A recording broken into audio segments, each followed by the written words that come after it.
Hi, you're listening to the Build Your Digital Community podcast. I'm your host, Christina Bartold, the co-founder and co-CEO of The Social Snippet, a social media agency focused on business owners growing their digital communities.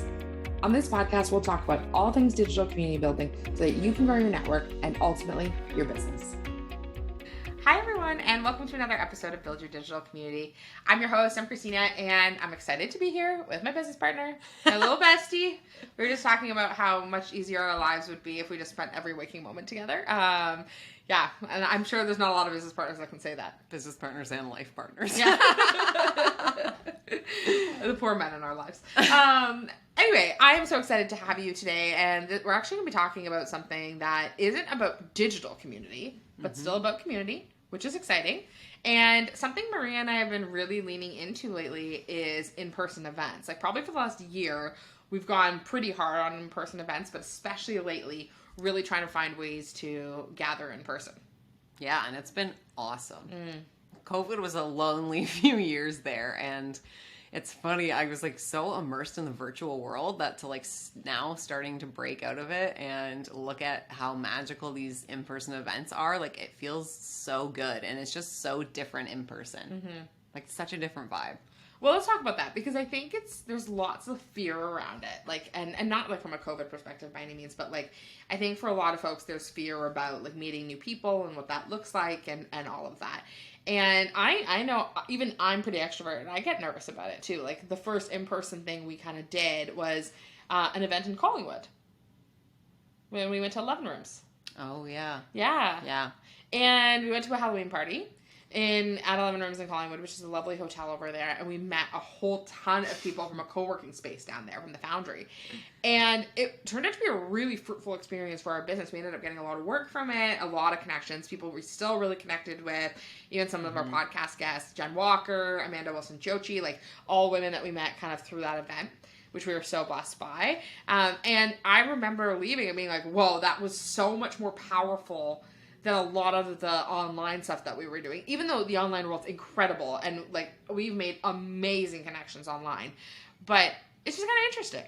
Yeah, it is interesting. I think there's just more in person. Like you can just get a sense of somebody more, you really learn about them, and you can get that online, but the energy is just not there in the same way that it is in person. And what I found at that event we went to is like it was like we became best friends with these people in a night, and I think that's just harder to do online. I feel like it's a little more forced online. It's harder to get the energy and the vibes, and when you're in person you can like become really great friends with somebody in one night.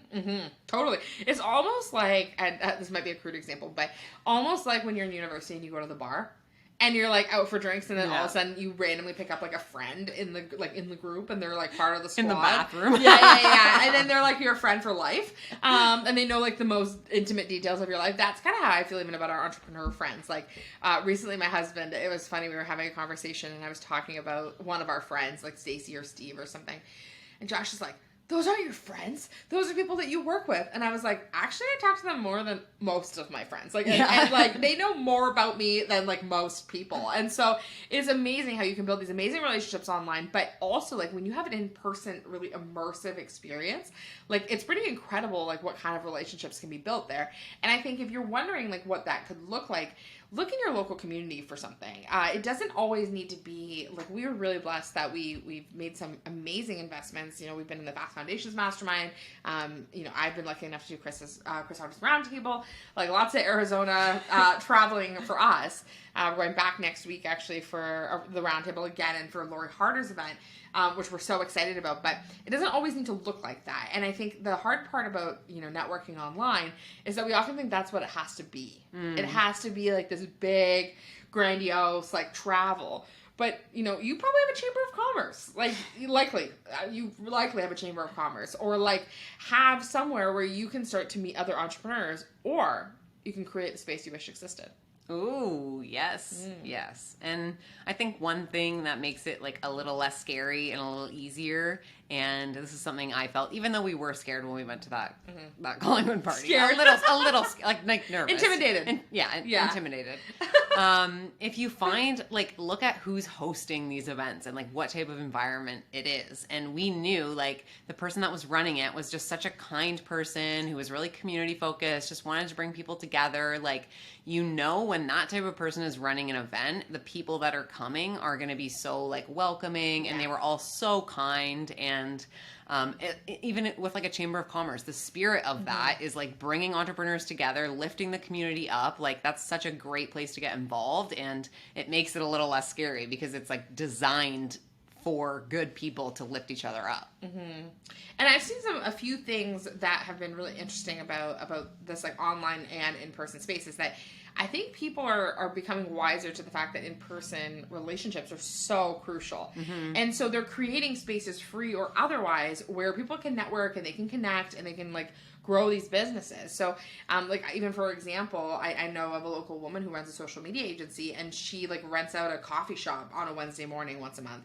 And, like, all these people come. I haven't had a chance to go, but, like, that's awesome. Or, like, coffee chats online where people are holding these, like, networking calls where, you know, you put in your Instagram handle and people are connecting with you. Like, I've made amazing connections from those types of calls. Yeah. And I didn't really pay to be part of it other than in my time. So it's really amazing that, like, you can actually do these things and really connect with people in that way. Yeah. It's so cool. It's really, really cool. And, like, we love the coffee chats. We've done so many of those, and even, like, those big Zoom calls where everybody's kind of introducing themselves, those have been really great. And I just feel like in person takes that to the next level. It's like that, but also super organic and natural, and you might overhear a conversation and then you go over to that conversation. You can kind of, like, bump around the room, and I like the flow that the in-person gives, because I find online it's hard, like, if you're in a group, you can't really, like, pull someone aside to have a one-on-one, or, like, you know, it's hard to have, like, little groups and different things going on that you can kind of bounce around between. But I just love the in-person for that, and the connections that, like, find each other in the room is just really, really cool. And people, like, of course, in every room there are going to be people you gravitate to more than others, and I just find in person that's really easy to, like, kind of connect immediately with people. And then I love the, like, bouncing around the room. That was just something I found so cool at our last dinner that we hosted. Well, actually, let's talk about that. So, something that has been kind of close to Maria and I lately, and I think that actually really stemmed from a lot of our work with Alex Stream. And if I'll link this in the show notes as well. We did an episode with Alex. It was just me. You weren't there. But we're going to be on his podcast soon, and I am going to be there. Woo! Yeah, we'll link that too when that comes out. But essentially, Maria and I, we worked with Alex Street, who's a story coach, and he's a connection of ours through Fast Foundations, and we love Alex, also a Canadian. Have never seen him in Canada, but only in the U.S. I guess you've seen him in Canada at a photo shoot. But so it's funny because when we worked with Alex, something we really realized about ourselves was that, yes, we wanted to build community. Yes, we saw social media as, like, a means to do that. But what we actually saw, like, more than that was we saw our role as, like, building impact. And it wasn't just about, like, us saying, like, okay, you know, this is 3 posts a week and, you know, you do these captions or whatever. It was really about the fact that why we love social media as a platform is because it can create such impactful relationships for people and bring people really close to their ideal client in ways that maybe another platform might not be able to. And so what was interesting about Alex was that we really saw that our purpose was community. Yeah. And impact. Like, how do we create communities and create impact? And so after being at Fast Foundations in Arizona in January, Chris talked a lot about how, like, the key to success, like the people who are seeing success right now, are the people who are able to rally people in person. And I thought that was really interesting because, you know, we haven't really tried, at that point, hadn't tried to do anything in person. And I'm a manifesting generator, so I take quick action. I quickly emailed a restaurant that we work with in Toronto, Bologna. I invited them, asked them if they would be interested in hosting us for a lunch. Sunday lunch. They were. We sold 20 spots. We had an incredible lunch. Like, I even met with somebody today, one of our clients who came, and she was like, I actually made a major move after doing this, and it was really impactful after being at this lunch because of the conversations and being in such high vibe energy. So then we threw that, loved it, threw a second one at the beginning of May. It sold out. It was so incredible. Like, I think it was 24 women. Yeah. and it was just packed. So packed, but it's packed with value. It was also incredible. Our friend Regina Lawrence, she donated a breathwork membership for a month to everybody. So we're always looking for sponsors for these dinners if that feels aligned for you. But really, really cool, like, you know, conversations, relationships. I saw people booking each other for like coffees and like booking each other to go visit each other. And like, it was just so incredible. So now we're doing another one. We did a brunch. It sold out in 5 days. It's completely full. I have 3 people who are like begging me for a seat. I'm about to give up my own seat so that they could go. But it was so impactful, right? And so I think about that a lot, where it's like, now we're going to continue doing this because it's been so amazing. And now we're actually seeing like kind of spin-offs of our event happening, which is also really cool. Yeah. Like, people who came to these events are now running their own versions, which is like awesome. But what that tells me is that people are looking for community, and we didn't see what we wanted out there. So we created it ourselves. Totally. And if you have a vision for that, like if you're like, even if someone else is doing something similar and you want to be the host, just do it. Like, this is cool. It's super cool. And it's so funny. People are always asking me, like, oh, what happens at these dinners? Like, what type of stuff do you run? And like, guys, there's like very little facilitation that happens from our end. Really, all we do is like get the space, get the awesome people, bring them together.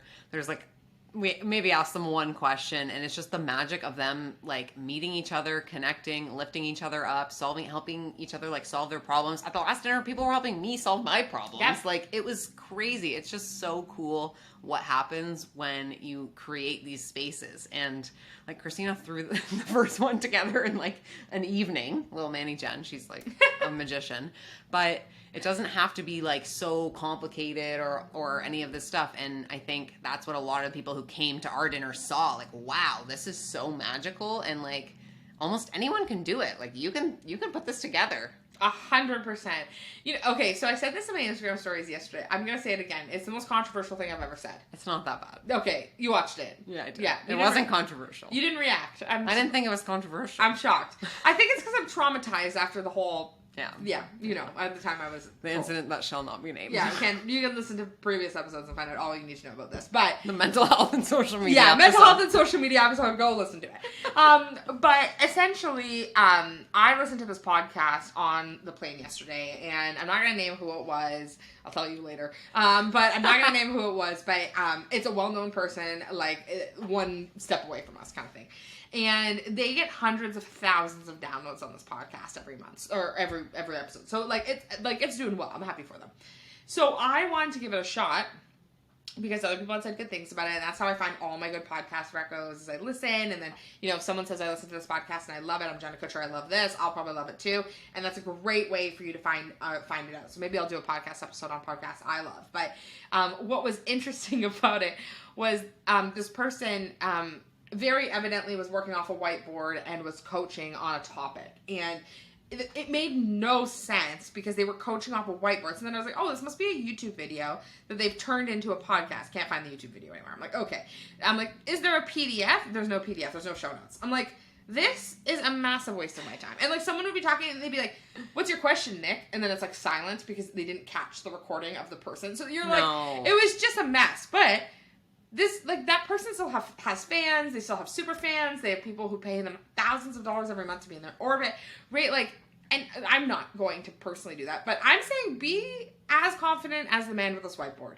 Because if this person thinks that that's okay and to do, and they have hundreds of thousands of people like listening, watching, like having a little bit of confidence that like, okay, like I can run a dinner, and if 5 people come and I impact those 5 people, that's amazing. Mm-hmm. Like, you don't need it to be like this huge thing where it's like 800 people in a room. Like, I always feel this too when we do something. We're new on YouTube, and I'm like, why do we only have 15 subscribers? Go subscribe to our channel. But like, why do Shameless plug. Please go. Be number 16. It's in the show notes. But like, I'm like, oh, but then I remember we all start somewhere. Of course. And so I think that's the same thing with like in-person events. It's like, I look at Marina Middleton, one of our besties, and she runs these bomb events. There's balloon arches. There's like all these speakers and live podcast equipment. And she goes all out. And she's excellent at what she does. And I can't let that excellence stop me from like my version of excellence right now. right? Like, So good. Like, I just feel like, I'm like, just because I'm not, getting the balloon arch ready or like, bringing in the guest speakers, like her events are incredible. Like, she's an incredible woman and I am too. And so are you. But like, that's just not our season right now. Mm-hmm. Not right now. Could be soon, but it's not today. So when we're putting on these dinners and 20 women want to come and talk to each other, that's incredible for me. Like, I'm just as happy with that and I feel those same emotions that I bet Marina feels when 50 people are in the room. Of course. And like, you don't get to where she is without doing the smaller steps first. Mm-hmm, like, even if you look at us right now, it's like, oh, I don't know, people think when they look at our Instagram, they're always like, wow, you're doing so many cool things, and wow, like, this is so cool. And I'm like, yeah, but like, you should have seen every day of the past 2 years, like, we showed up every day, one thing at a time, one problem at a time, and it's like, you have to not go through, but you have to start somewhere, and you don't start with 100-person event and balloon arches and doing live podcast recording, and like, that doesn't just happen out of nowhere. You have to like build towards that. And I think people can sometimes write that off like, oh, I could never do that. And it's like, you couldn't do that with your current knowledge and skill set and experience, but you can do smaller things that can get you there. Like, it doesn't have to be 0 to 100. And these things we're doing are awesome, and like, we're just trying it and it's working and it's just super cool. And like, I know there's going to be so much more that comes from it, and we're going to build on it with what we're learning now. But part of the way to get there is like, do these smaller things, get the feedback from these people. What do they like about it? What do they not like? Like, people were making requests at the last one. Yeah. Like, we want a full day, and we're like, okay. We want a balloon arch. I feel like if Marina was there, she might request a balloon arch. Yeah, she could hook us up. But it's funny because I think I totally agree, and I think there's a few things that you could do to maybe soften the blow on something early on. Like, one of the things that I love is trying to find like a really aligned partnerships. So for us, like, the first one wasn't as much of a, like, if one person came, which I knew was probably not going to happen because we've been doing so much audience building, but like, if one person came to our first one, I wasn't going to be on the hook for 20 grand. Yeah. It was like, okay, we chose an aligned partner that we love working with and that we want to provide support to, and they support us back, and that's awesome, right? So it's stuff like that where I just feel there's a lot of alignment where like you can do that. Like, you could find somebody that is an aligned partner that you could collaborate with. Another thing too is that if you're going to run an event, we didn't do this because we did this together, but you might want to do it with somebody who has a bigger audience than you, or has good connections in your area. So, if you're saying, okay, I'm from Chicago and I know another person from Chicago and they've got, it's not about follower number, but they've got like a really good engaged community. Like, if I was going to run an event in Boston, I would want to run it with Marina. So you want to find somebody that you could kind of collaborate with, so that this way it's a little bit less of you having to own it yourself. And also, one of the things that I love doing, and we didn't do this with this, but we did this when we sold out our retreat last year, which was, we did like private invites to people. And by telling people like, hey, I am really excited about you being here. And I think I sent out 12 invites and 10 people said yes, and then we were full. Yeah. Right? So it's kind of the same thing where it's like, you're like, okay, I really want to like throw this dinner. There's 10 people. Like, can you name 10 people who would come? Yeah. I was just thinking that. Because even in our first dinner, there wasn't anyone there we didn't know. In our second dinner, a few people we didn't know. This third thing we're doing, lots of people we don't know. Yeah. Which is such a gift. That's so cool. But if you can't name 10 people who are going to come to your event, you probably shouldn't be running an in-person event right now. And what you should actually be doing is spending time networking, building connections. Because we also did some of that. Yeah. Where we've attended other events, like we look out for local events that we go to. We're part of our Chamber of Commerce. Like we're doing sometimes what feels like the most in terms of networking. So try to think about who you would want there and send them a private invite. And don't be worried, and this might be controversial. I don't know, Maria, if you would disagree, so I'm just going to say it. But like, don't be worried too much about making money the first time. I wouldn't worry that much about that. Like, if you're in it for, you're not providing we don't provide a significant amount of value to these dinners, like other than the fact we sell them and like organize them. But it's not like we're guest speakers or anything like that. Yeah. Do we make some money? Yes. But the first one, I was not like worried about it. Like, I wasn't worried about making a ton of money. And so I think that that's a piece of it too, is that like, it doesn't have to be like a highly, highly profitable endeavor right from the beginning if you just want to build some relationships. And it could just be like, hey, you invite 4 people out for dinner. Like, Yeah, it doesn't, totally. it doesn't need to be a whole event. But again, you want to think about making sure that you get paid if you're putting in a ton of effort. Yeah, so many good nuggets there. I agree on the profitability thing, and I also think if you're like in it to make money, it's maybe not the best route to go down. I like long term, yes, but short term, you have to, like I said, you have to build up to that. You're not just going to be like making millions on events on day one. Like it's a sort of slow, at least for us, it's been a bit of a slow burn, and we're going to continue to build it. But what I was thinking as you were kind of saying the previous piece was you don't have to like dream in the dark and like make this whole plan. And this would 100% be my tendency, which is why I say it, which is also why I'm so blessed by Christina to like drag me out of the dark. But my tendency would be like make this whole perfect plan in the dark and like organize this whole dinner and book everything and buy everything and then like show it to the world. And then like maybe no one buys it or wants it or whatever. Like if you, like you said, if you can't name 10 people that you think would come to this dinner, then you have, that should be your first step before, you know, launching this whole thing. And so talk to people. Like, do people in your network want this? Do people in your area want this? Could you name 10 people that would come to this? And if not, like, start building those connections and those people that would come to it. And then also, if you find people that want to do it, partnering, like you said, with other people that can, like, bring in more people. It's all about, like, honestly, word of mouth. Like, these networking dinners, we did, like, I think we did one post. And then at the last one, I'm like, how did you find out about this? And they were like, oh, well, this person's coming and they're friends with that person and I'm friends with that person. And then they told me about it. And it's like this huge chain reaction that happens. So once you start getting that momentum, it's really, really great. But at the beginning, you have to kind of generate that momentum on your own, and you do have to put the work in. The people like don't necessarily just magically show up. Like you kind of have to like nurture them a little bit and bring them in on that journey. And some of these things are earned with time, you know, and that's actually something that I think so hard. I met someone recently who said they wanted passive income, and they're like not posting on any social media or on their website or anything. And I was like, how will you get this passive income? And they were like, well, I want to do a course. And I'm like, you need to earn selling that course. Like, we know that better than anybody. Like, you need to earn that. And so it's the same with this, where it's like, you know, the first few that we've done haven't been wildly profitable. Yes, like our expenses have been covered. Yes, like we're good. But they're not wildly profitable. But for us, it was a bit more than that. But you have no idea by hosting an event, like what is to come from that is profit long term. Yeah. Like, that's something I've definitely noticed, too, is that it helps you build your authority, right? Like, when you get to be in that space of, like, hosting and kind of connecting with people. We don't do a ton of social media talking, like, while we're there. Like, we might pour into somebody if they have questions, but, like, we're not coming there with a slide deck or an Instagram, like, kind of thing. Like, that's not the reality of it. But what we do realize is that, like, those things, like, if they come to an event you're hosting, and you make them feel loved and seen and heard and, like, you're generally a good human and all of that, people build trust with that. Yeah. So, like, we've gotten clients from those random places where we've gone to events. Like, even, we're laughing about this, but we went to a dinner for an award we were nominated for. And we were like, I don't know how fruitful this is going to be, really. Like, we don't think there was going to be much ROI, but we were like, this will be great for us to, like, just, like, celebrate. And, like, we were nominated for, like, Best Business of the Year in our area, and we were, like, really proud of it. But, like, it's turned into a ton of work from us, and, like, it's been awesome. I'm just laughing because I'm like, perhaps the most expensive dinner of my life.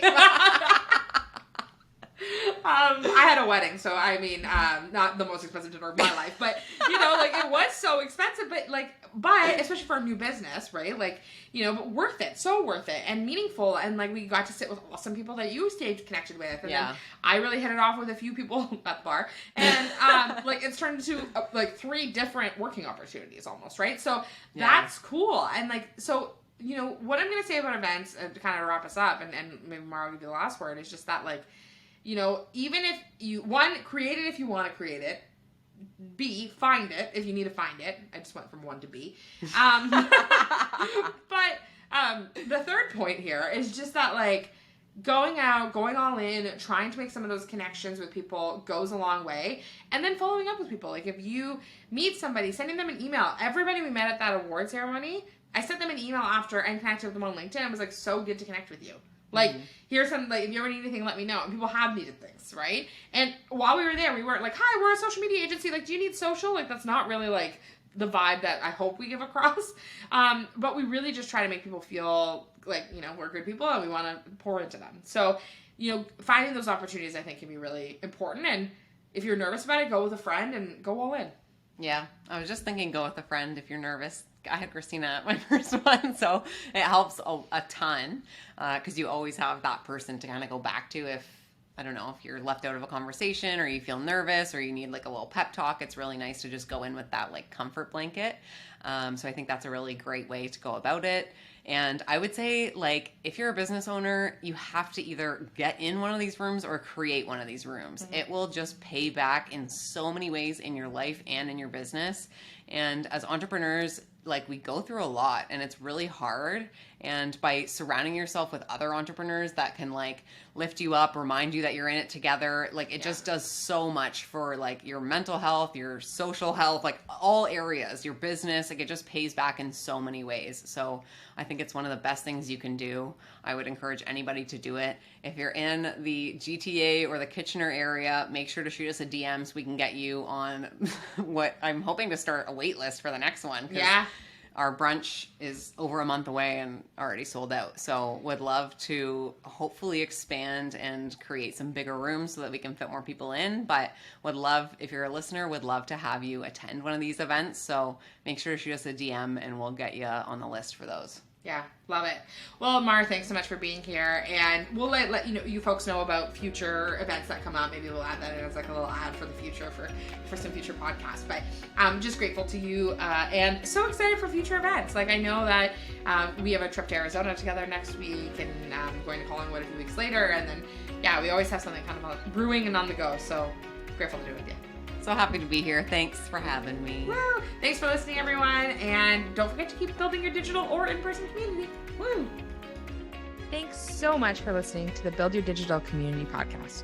If you loved the episode, please don't forget to rate us and leave us a review. Now, we'd love for you to be a part of our digital community. Text JOIN to 855-908-4688 to join our text list for exclusive social media tips, or DM us on Instagram at The Social Snippet, letting us know what you loved about the episode. Keep on building community, and to this and so much more.